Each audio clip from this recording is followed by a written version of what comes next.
আসসালামু আলাইকুম প্রিয় বার কাউন্সিল পরীক্ষার্থী ভাই বোনেরা, আশা করি আপনাদের পরীক্ষা প্রস্তুতি সম্পন্ন হয়েছে। তো এই ভিডিওটি হচ্ছে যে আপনি পরীক্ষায় কিভাবে পরীক্ষা দিলে 50 থেকে 55 মিনিটের মধ্যে আপনার পরীক্ষা সম্পন্ন হবে।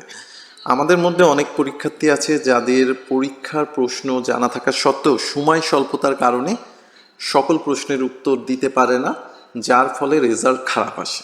তো তাদের জন্য এই ভিডিওটি, এবং যারা এবার নতুন পরীক্ষা দিবেন তাদের জন্য এটি খুব কার্যকর হবে। তো শুরু করছি। আপনি পরীক্ষায় প্রশ্নের উত্তর দেওয়ার জন্য তিনটা চিহ্ন ব্যবহার করবেন। এটা হচ্ছে টিক চিহ্ন, আর একটা হচ্ছে গোল চিহ্ন, আর একটা হচ্ছে কোরচ চিহ্ন।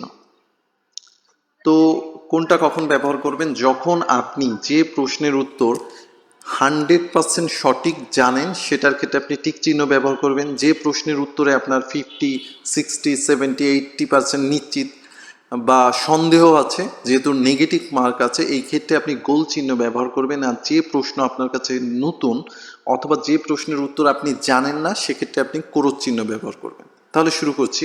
মনে করেন আগামীকাল এটা আপনার প্রশ্ন। তো 1 নম্বরে হচ্ছে দেওয়ানি প্রকৃতির মোকদ্দমা অর্থ এমন মোকদ্দমা যেখানে ড্যাশ সংশ্লিষ্ট স্বার্থ জড়িত থাকে। তো অপশন ক হচ্ছে সম্পত্তি বা অফিস, খ শুধু সম্পত্তি, গ সম্পত্তি অফিস, ঘ শুধু অফিস। মনে করেন এই প্রশ্নটার উত্তর সম্পর্কে আপনার একটু ডাউট হচ্ছে যে সম্পত্তি বা অফিস নাকি সম্পত্তি ও অফিস। তো এই ক্ষেত্রে আপনি সময় নষ্ট না করে এখানে আপনি গোল চিহ্ন ব্যবহার করবেন, মানে অর্থাৎ এই প্রশ্নটা আমরা পরবর্তীতে আবার পড়ে নিশ্চিত হব। এরপরে হচ্ছে 2 নম্বর হচ্ছে the code of civil procedure 1908-এর ড্যাশ ধারা একই বিচার্য বিষয় নিয়ে একই পক্ষগণের মধ্যে একাধিক বিচার কার্য নিষিদ্ধ করে। তো অপশন আছে নিষিদ্ধ করে। মনে করেন এই প্রশ্নটা আপনার কাছে একবার নতুন, বা এই প্রশ্নের উত্তর আপনি যে অপশনগুলো আছে 10, 11, 15, 151 আপনি জানেন না, এই ক্ষেত্রে আপনি কোরচ চিহ্ন ব্যবহার করবেন। মানে অর্থাৎ হচ্ছে এই প্রশ্ন আমরা আর পড়বো না, সময় নষ্ট করব না। তো 3 নম্বরে আছে প্রত্যেক মোকদ্দমা দাখিল করতে হবে বিচার এখতিয়ার সম্পূর্ণ পর্যায়ের আদালতে। এখতিয়ার সম্পূর্ণ আদালতে জেলা জজ নির্ধারিত সর্বোচ্চ সর্বনিম্ন যে কোনো। এটা হচ্ছে সঠিক উত্তর। আপনার এটা জানা আছে, আপনি এখানে টিক চিহ্ন দিবেন সর্বনিম্ন। এর পরের প্রশ্ন চলে আসবেন। এইভাবে আপনি 1 থেকে 100 পর্যন্ত গোলমার্ক, ক্রস, টিক চিহ্ন ব্যবহার করে শেষ করবেন।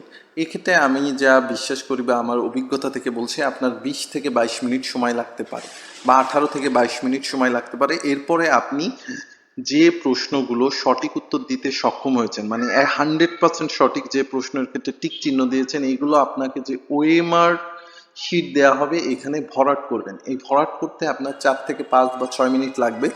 এরপরে আপনি হচ্ছে সম্পন্ন যে ওএমআর শিটগুলো সম্পূর্ণ করেছেন অথবা প্রশ্নে যেগুলো টিক চিহ্ন দিয়েছেন, এইগুলো গণনা করবেন। গণনা করে যদি দেখেন যে আপনি 50-এর উপরে সঠিক উত্তর দিতে সম্পন্ন হয়েছেন, তাহলে তো আপনাকে ওয়েলকাম, অথবা 60-এর উপরে দিয়েছেন তাহলে আপনাকে ওয়েলকাম। আর যদি 4-5টা বা 40-এর উপরে বা 45 এমন হয়েছে, বা যাই হোক, আপনি এরপরে আপনি মনের আনন্দে এই গোল চিহ্ন যেগুলো দিয়েছেন এইগুলো মানে নিশ্চিন্তে আর যে 30 মিনিটের মতো থাকবে এগুলোতে পড়তে থাকবেন। এবার এই গোল চিহ্নর মধ্য থেকে আপনি নিশ্চিত, মানে যেগুলো একেবারে এরপরে যেগুলো আপনি অনেকটা নিশ্চিত 90%, সেগুলো আপনি অ্যান্সার করবেন। আর যদি আপনি 60 মার্কের উপরে এমনিতেই হয়ে যায়, সেক্ষেত্রে আমার মনে হয় না যে গোল মার্কের মধ্য থেকে যদি নিশ্চিত না হন অ্যান্সার করার দরকার আছে, কারণ নেগেটিভ মার্ক আছে। এভাবে যদি আপনি আপনার পরীক্ষা সম্পূর্ণ করেন, আশা করি আপনার সঠিক সময়ের মধ্যে সকল প্রশ্নের উত্তর করতে পারবেন। এবং ভিডিওটি শেয়ার করে অন্যদেরকেও এই টেকনিক জানার জন্য সাহায্য করুন। ধন্যবাদ সকলকে ভিডিওটি শেষ পর্যন্ত দেখার জন্য।